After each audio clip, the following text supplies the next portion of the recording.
You have denounced the special interests that pour hundreds of millions of dollars into the political process to influence it. But in fact, you have spent over $300 million of your own money in support of your political goals. How do you respond to critics who see you as the embodiment of a special interest? What I've done over the last decade is to put together coalitions of ordinary American citizens to take on unchecked corporate power. We have a broken government in Washington, D.C. It's been purchased by corporations. Over the last decade, with the help of the American people, we have taken on and beaten the oil companies. We have taken on and beaten the tobacco companies. We have taken on and beaten utilities. We've taken on and beaten the drug companies. I've also built one of the largest grassroots organizations in the United States. Last year, Next Gen America did the largest youth voter mobilization in American history.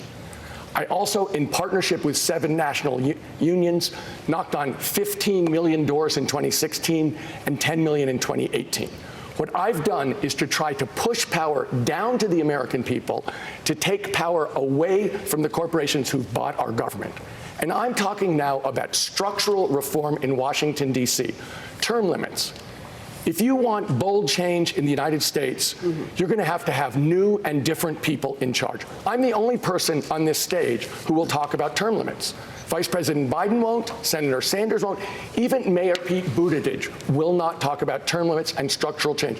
I would let the American people pass laws themselves through direct democracy. It's time to push the power back to the people and away from D.C. Mr. Steyer, thank you. When you look at inequality in the United States of America, you have to start with housing.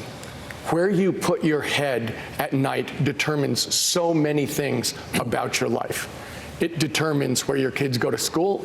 It determines the air you breathe, where you shop, how long it takes you to get to work.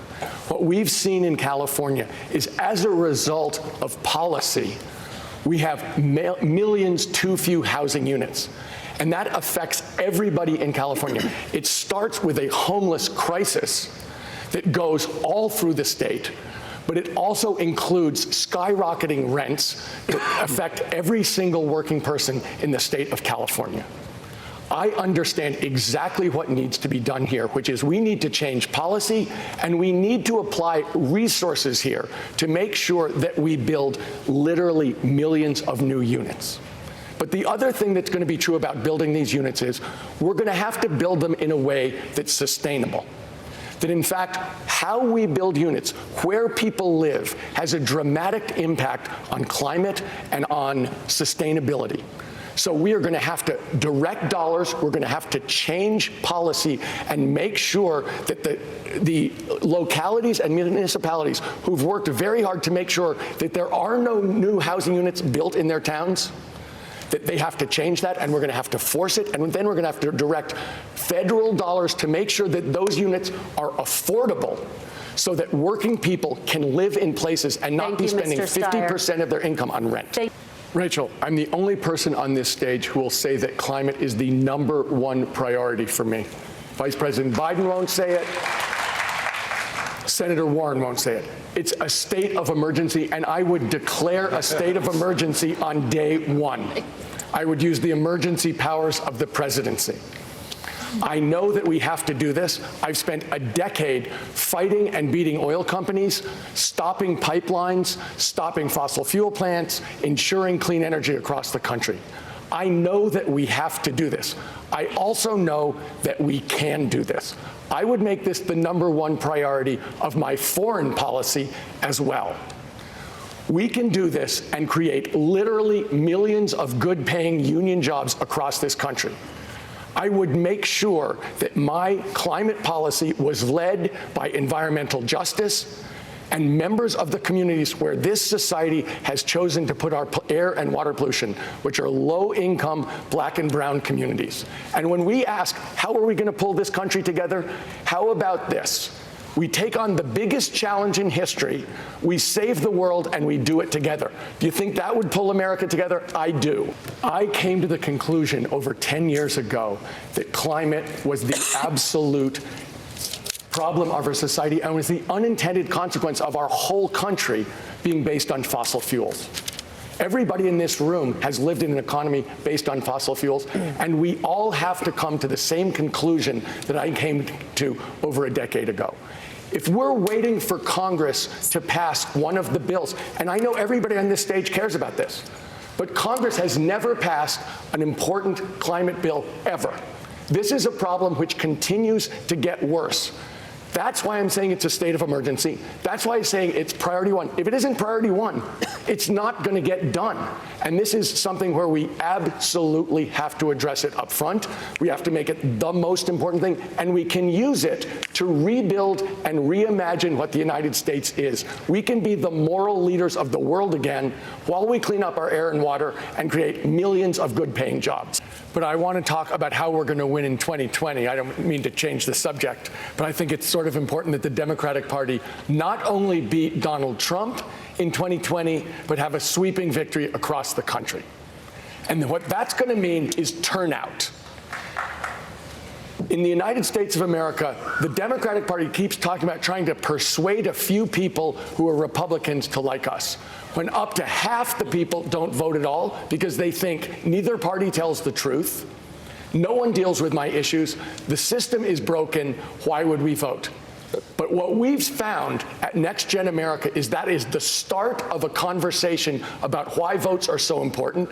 And if you look at 2018 and flipping the House, what really happened was Democratic voting went up by 3/4.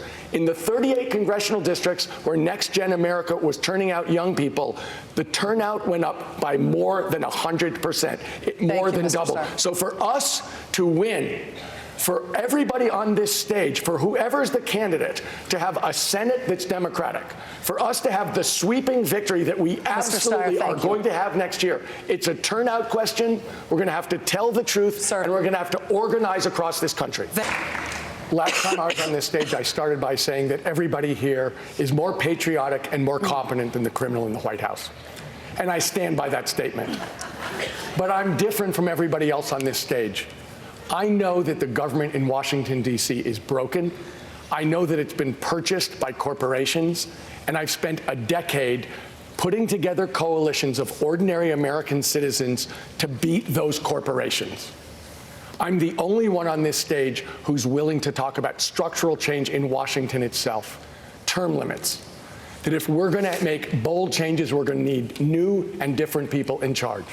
I'm the only person on this stage who spent decades building an international business. Whoever of us is the Democratic nominee is going to have to face Mr. Trump or the Republican and talk about the economy, talk about growth, understand that we can make Mr. Trump what he is, a fraud and a failure on the economy, which is his strong point. I'm the only person on this stage who will say that climate is my first priority, that it's our biggest challenge, but it's our biggest opportunity to recreate this country. If you want to beat Mr. Trump, if you want to break the corporate stranglehold on this government, if you want to pass all of the progressive policies that everyone on this stage wants, I'm the person who can do it. Thank you, Mr. Steyer. I have spent a decade trusting the American people. Thank you, Mr. Steyer. I'm asking you to trust me. Thank you. Thank you for watching this video from NBC4 New York. You can subscribe by tapping the button below me, and on the left you can see our latest updates, investigations, and digital exclusives. We'll see you next time.